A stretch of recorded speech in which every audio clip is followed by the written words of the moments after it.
और dear students, आज हम बात करेंगे जो हमारे पास जो एसे आता है। सबसे पहला सवाल उसमें तीन आपके पास ऐसे आते हैं, आपके पास चॉइस होती है कि आप किसी भी एक पर आप जो है ऐसे लिखें 200 अल्फाज का। अब बहुत सारे बच्चे जो हैं वो ऐसे लिखते हैं लेकिन रूल्स को फॉलो नहीं करते। अब आपके पास ये ऑप्शन जरूर मौजूद है कि आप इसको उर्दू में लिखें, आप इसको इंग्लिश में लिखें, लेकिन ऐसे लिखने का एक तरीकेकार होता है। अगर उसको आपने फॉलो किया है तो आपको नंबर मिलेंगे। मैं आपको उर्दू और इंग्लिश दोनों स्पेसिफिक बताता हूँ और उसको हम डिस्कस करेंगे कि ये किस तरह लिखा जाता है। Let's discuss. हम अपनी शीट की तरफ चलते हैं और वहां पर हम देखते हैं कि हमारे पास ये ऐसे जो है ये किस तरह लिखा जाता है और इसके क्या जो स्पेशली जी ये अब हमारे पास शीट आ गई है। अब इसमें हम इसको स्टडी करेंगे कि ये ऐसे जो है इसमें क्या चीज इंपॉर्टेंट है और क्या चीज अनइम्पॉर्टेंट है। देखें, इसमें हमेशा 3 से 4 पैराग्राफ्स होते हैं जो आपके ऐसे को जो है वो एक्सप्लेन करते हैं। और अच्छा ऐसे जो 200 अल्फाज का लिखा जाता है उसको आप लिख सकते हैं। सबसे पहले तो आपको ये पता होना चाहिए कि ये जरूरी नहीं है जिस ऐसे की आपने प्रैक्टिस की है वही ऐसे उसी इम्तिहान में आएगा। कोई भी आ सकता है, इसलिए मैंने दो तीन जो ऐसे हैं जो रिपीट हुए हैं ये आ सकते हैं। सबसे पहले देखें, हमने रूल ऑफ लॉ में लिखा है लेकिन एजुकेशंस पे आ सकता है, को एजुकेशंस पे आ सकता है, पुअर एजुकेशन पे आ सकता है। और एजुकेशंस के हवाले से आप कोई ये तजावीज दे वो भी आ सकता है। डेमोक्रेसी पे आ सकता है, डेमोक्रेसी हमारे लिए वो डेमोक्रेसी के भी हवाले से उसको चेंज करके दे सकते हैं कि हमारी डेमोक्रेसी कैसे है, वेस्टर्न डेमोक्रेसी कैसे है और क्या हमें डेमोक्रेसी का फायदा है, नुकसान है। तो इसको बहुत सारे तरीके के साथ इसको तब्दील किया जा सकता। करप्शन जो हमारा एक इस मुल्क का जो है वो मैनेज है जिसको आप देखते हैं कि हर आए दिन इसको डिस्कस किया जाता है। तो आपको करप्शन पे इसको भी पढ़ना चाहिए। तो इस पे भी वो डिफरेंट किस्म के करप्शंस के हवाले से जो है वो ऐसे आ सकते हैं। तो इसमें आपको ये कह सकते हैं कि करप्शन को कैसे रोका जा सकता है, करप्शन हमारा कितना बड़ा प्रॉब्लम है, हमारी तरक्की की कितने बारे में तरक्की के हवाले से कितनी रुकावट है। तो ये इसको भी ये ट्विस्ट कर सकते हैं। कोई भी टॉपिक होगा करप्शन, लेकिन उसको उसी हवाले से आपको लिखना होगा। और उसके बाद जो वो इम्पोर्टेंट है वेमेन राइट्स और जस्टिस, क्योंकि आप लॉ स्टूडेंट हैं तो आपको वेमेन राइट्स के बारे में सेंसिटाइज भी होना चाहिए। तो वेमेन राइट्स के हवाले से क्या सूरत हाल है हमारे मुल्क की, और आपके पास डेटा भी थोड़ा बहुत होना चाहिए कि वेमेन राइट्स में हमारे मुल्क में क्या होता है। जैसे मैं आपको बताऊं कि यहाँ पे कोई कितने बच्चे जो है वो स्पेशली बच्चियां और औरत उसका रेप हो जाता है 7-8 दिन में। तो ये आपके पास डेटा होना चाहिए और उसके बाद ही आप इस पे लिख सकते हैं। डेटा नहीं होगा it's very much difficult to write the things, आप ऐसे नहीं लिख सकते। इस पे हम बात थोड़ी देर के बाद करेंगे। लेकिन अब आते हैं कि इसका जो फॉर्मेट है वो क्या है। फॉर्मेट में सबसे पहले आपको इंट्रो देना होता है और बॉडी होती है, लास्ट में आप कंक्लूजन निकालते हैं। लेकिन आप इसमें जो मिस्टेक करते हैं, जो ज्यादातर लोग मिस्टेक करते हैं वो ये है कि आपके को ये नहीं पता होता कि which tense should be used in the essay। तो ऐसे में you need to write only simple tense, this is probably recommended. इसके अलावा अगर आप कोई टेंस इस्तेमाल करते हैं तो ये प्रोफेशनल ऐसे नहीं होगा। So you have to write a present tense और सिंपल टेंस, उसी को इस्तेमाल कर सकते हैं। इसके अलावा आप सम टाइम कंटिन्यूस में आ जाते हैं लेकिन ये भी इतना कोई अच्छा नहीं होता। लेकिन आप कभी भी इसमें फ्यूचर नहीं इस्तेमाल कर सकते, कोई स्लैंग कोई ऐसा दावा नहीं कर सकते किसी ऐसे में ये कर देंगे या ये हो जाएगा। This is not recommended at all. ऐसे you need to write according to format. उसको समझा जाता है कि दिस इज ए ऐसे कि इंट्रो हो बॉडी हो और उसके बाद then you have to make a conclusion. ये बहुत ही आसान तरीका है आपको ऐसे लिखने का। अब ये हमारे पास एक ऐसे मौजूद है, इसको थोड़ा सा हम पढ़ते हैं, आप समझेंगे कि इसमें ये 3-4 पैराग्राफ है और बहुत ही आसान आपको समझ में आ जाएगा। देखिए, rule of law and its importance. अब रूल ऑफ लॉ हमारे मुल्क में कानून की जो भनकड़ी होती रहती है, कानून को कोई कुछ समझता नहीं है। तो उसके हवाले से लिखा हुआ है, the rule of law is the foundation of the civilised and democratic society. देखिए, अब हम आप सोचें कि हम कितने डेमोक्रेटिक हैं और कितने हम सिविलाइज्ड हैं। When we don't have the rule of law and law government आपके पास, आप देखें कितना रूल ऑफ लॉ आपको सोसाइटी में नजर आता है। अगर रूल ऑफ लॉ नहीं है तो आपकी सोसाइटी पे बड़े सवाल आते हैं कि आपके पास ये कौन सी society. It means that all the individual and institutions are subject to law and no one is above it. कोई इदारा लॉ के अबव नहीं है, लॉ से कोई भी अबव नहीं है। In Pakistan the importance of the rule of law is the greater because the country faces the challenges such as corruption, misuse of power and the weak accountability. ये बात भी ठीक है। देखिए, ये this is something that you can just understand के इसमें आपको पूरा एक्सप्लेन कर दिया गया। अब इसके आप जो है ज्यादा इसको रेशनली और इसके आप पैराग्राफ को ज्यादा इसके सपोर्टिंग जो बातें हैं वो आप कर सकते हैं। दो के आपके पास इसको पूरा एक्सप्लेन कर दिया गया है कि हमारे पास प्रॉब्लम है क्या।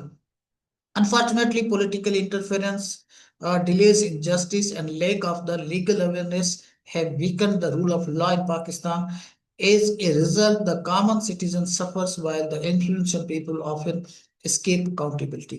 देखें, यहाँ पर इन्फ्लुएंशियल जो लोग हैं उनकी, आपको पता होगा इस मुल्क में कितने बड़े बड़ी करप्शन हुई है, बड़े बड़े जो स्कैंडल्स हैं उसके नाम आए हैं, लेकिन किसी को कुछ नहीं हुआ, सारे चले जाते हैं। तो वही बात कर रहे हैं, इन्फ्लुएंशियल पीपल जो है बच जाते हैं, उनको कुछ नहीं होता। बाकी जो है वो गरीब गुरबा होता है, उसके लिए रूल्स और रेगुलेशंस होती है और उनको जो है वो कानून के सामने और कानून का सामना करता पड़ता है। लेकिन जिसका इन्फ्लुएंस है उसका कोई भी कानून नहीं होता। अच्छा, strengthening institution, ensuring judicial independence and promoting legal educations are necessary steps to overcome this situation. ये अब आपके पास, आपको अब बता दिया है कि अगर आप ये करेंगे, स्ट्रेंथिंग इंस्टीट्यूशंस को आप थोड़ा सा स्ट्रेंथन करेंगे तो आपका काम हो सकता है। अदरवाइज ये अब ऐसी हालत हो गई है कि आपके पास ये मुल्क को चलाने के लिए बहुत मुश्किल होगा। ये मैं आपको एडिशनली बता रहा हूँ। For the national progress and the social stability, rule of law must be upheld. A strong legal system not only protects citizens' rights but also promotes the economic development and democracy. Therefore, respect for law and essential for the prosperous Pakistan. ये आपका conclusion है, ठीक है। तो बाडी थी बीच में और last में आपका कंक्लूजन है, ये उसी को हमने ट्रांसलेट कर दिया है कि आप उर्दू में भी लिख सकते हैं, इतना कोई मुश्किल नहीं है। मैं उर्दू पे प्रैक्टिस नहीं करता, आपकी अपनी जुबान है, इसको पढ़िए समझिए, कोई इतना मुश्किल नहीं है। दो तीन पैराग्राफ होते हैं, तीन तीन से चार, और उसको आपको पढ़ना होगा। एक बात यह है कि ये याद नहीं होती, ऐसे कभी याद नहीं होती, ये मैं आपको बात बता दूं। ये रट्टा नहीं है कि आपने लगा दिया और वो ही आएगा, हो सकता है दूसरा कुछ हो जाए। अब ऐसे के लिए what you need to do, जो सर्टेन चीजें जो मैं आपको रिकमेंड कर रहा हूं, अगर आप उसको फॉलो करेंगे, क्योंकि 15 नंबर है, 10 नंबर तो you have to take, otherwise फिर आप पास नहीं हो सकते, फिर आप फेल ही होंगे। 10 नंबर आपको किसी सूरत में लेने हैं, और 10 नंबर जब आप लेंगे then you can qualify law admission test. अब आते हैं करना क्या चाहिए। सबसे पहले आपको अपनी राइटिंग की प्रैक्टिस करनी है। You have to write so many things in a day. और सेकंड थिंग कि आपके पास थोड़ी बहुत इंफॉर्मेशन अपने मुल्क के बारे में होनी चाहिए। You need to read so many texts, कि आपके पास कम से कम एक आध किताब तो आपकी पढ़ी होनी चाहिए। हमारे पाकिस्तान की जो तारीख है उसके बारे में आपको कम से कम बेसिक इंफॉर्मेशन होनी चाहिए। अगर नहीं है तो it becomes very difficult to write. देखें, बहुत सारे लोगों के पास उनकी इंग्लिश भी बहुत अच्छी होती है, they can write but they don't have the information to write and put on. क्योंकि जब तक इंफॉर्मेशन होगी तभी तो आप लिखेंगे ना। सो दिस इज इसेंशियल कि आपके पास कुछ ना कुछ दिमाग में होना चाहिए। आप देखते हैं जब बच्चों को हम पढ़ाते हैं तो अक्सर बच्चे खामोश रहते हैं, they don't utter a word in class. Why? क्योंकि they don't have anything to say. इसीलिए वो बैक बेंचर्स होते हैं, और बैक बेंचर्स जाके उधर बैठते हैं कि कोई सर हमसे कोई सवाल ना करे। तो इसीलिए मैं हर बच्चे को यही एडवाइस करता हूँ कि आपका जो ब्रेन है उसमें बहुत सारी चीजें होनी चाहिए। जब ये होंगी तो वो काम करेंगी ना। अगर आपके पास टूल्स नहीं है तो आप कोई भी छोटा काम नहीं कर सकते। अगर आपके पास टूल नहीं है, आप पंचर नहीं बना सकते। तो ये टूल्स और इंफॉर्मेशन वाला काम, इंफॉर्मेशन टूल्स वाला काम करती है कि चलो आप लिख तो लेंगे, लेकिन क्या लिखेंगे? You have nothing to write. अब कायदे आजम के बारे में आपको ऐसे लिखना है, या एजुकेशन के बारे में आपको ऐसे लिखना है, you don't know about the जो हमारी स्टेट ऑफ एजुकेशन है उसके बारे में पता ही नहीं है, आप कैसे लिखें? How can you right?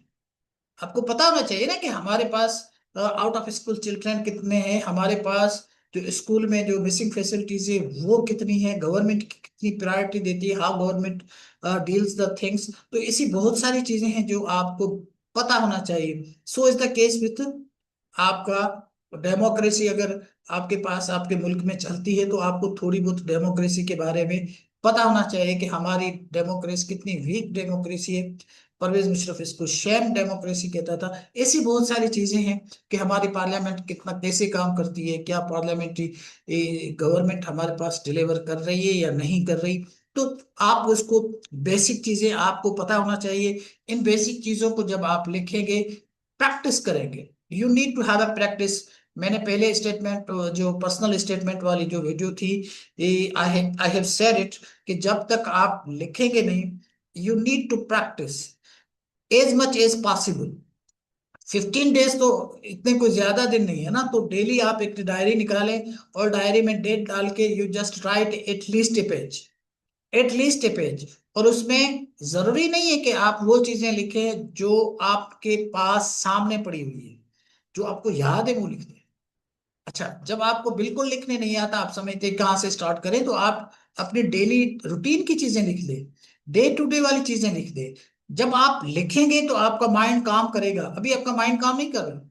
Those children who can't write anything और read anything, their mind is not working. उनका काम सिर्फ उसी पे ही चलता है, जैसे वो आप कोई मूवी देख रहे हैं, आप उस पे आपका इंटरेस्ट होगा। ये एल्गोरिदम वाली जो कहानी है ना, वो जिस पे आपकी इंटरेस्ट होगा उसी पे आपका माइंड अप्लाई होगा। When you don't have the interest to write anything, तो राइटिंग के लिए आपके पास जुमले नहीं आएंगे, और आपके पास कोई ख्याल नहीं आएगा जिसको आप लिखेंगे। इस ख्याल को पैदा करने के लिए यू हैव टू प्रैक्टिस। इस ख्याल को पैदा करने के लिए you have to read so many books and newspapers. देखिए, आप ये एक दिन एक टाइम में नहीं हो सकता सारा कुछ, इसमें कोई शक नहीं है। ये slowly gradually it's a process to open your window for thinking and deep thinking. ठीक है, ये तो हमारे मुल्क में बहुत कम है। हम तो सारी जो हमारी एजुकेशन है, ट्रेडिशनल एजुकेशन है, वो सारी रट्टे की है। So it's very difficult for the children who can think deeply ना। वो सोचते नहीं है, वो सिर्फ रट्टा लगा सकते हैं। आप उनको बता देंगे तो वो रट्टा लगा देंगे। So this is what I just want to request all the students, कि अगर हम इस पे फर्दर भी बात करेंगे जब हमारी इंग्लिश की क्लासेस स्टार्ट होगी। तो ये फंक्शनल इंग्लिश है, तो फंक्शनल इंग्लिश में हम लोग इसी पे काम करते हैं और लिखते हैं। और इस पे हम इंशाल्लाह बहुत सारी बच्चों को एक्सरसाइज भी देते हैं। तो उसके बाद कोशिश होगी हमारी को इसको ज्यादा एक्सप्लेन करें। एटलीस्ट आप पैराग्राफ की जो एक्सरसाइज है वो तो करना शुरू करें। पैराग्राफ किसको कहा जाता है? सबसे पहले तो आप समझिए कि व्हाट इज द पैराग्राफ। बहुत सारे बच्चे ऐसे हैं उनको ये नहीं पता कि पैराग्राफ की डेफिनेशन क्या है। तो पैराग्राफ की डेफिनेशन आप देखें, जाकर गूगल करें कि पैराग्राफ की डेफिनेशन क्या होती है। जुमलों से पैराग्राफ बनता है ना, तो वो अगर जुमले बना सकते हैं, पैराग्राफ बना सकते हैं, तो आप ऐसे लिख सकते हैं। देखिए, अगर आप ऐसे इंग्लिश में नहीं लिख सकते, you think it's very difficult to write an essay or the professional essay, then you should write essay in Urdu. Urdu तो आपकी जबान है ना, उसमें तो आप लिख सकते हैं ना। तो लेकिन ये चीजें जो मैंने आपसे बताई कि आपको उसी रूल्स के तहत आपको ये ऐसे लिखना होगा, तो आप ये नंबर ले सकते हैं। लास्ट में आपको एक बार रिपीट भी कर देता हूं कि आप मेरे चैनल को सब्सक्राइब करें और कोशिश करें बेल आइकन भी दबा दें। और बाकी चीजें जो आप कमेंट्स करना चाहते हैं वो करते हैं। कोई सवाल आपके पास जहन में हो तो वो भी आप पूछ सकते हैं। तो हम कोशिश करेंगे उस सवाल का आपको जवाब देंगे। Thank you.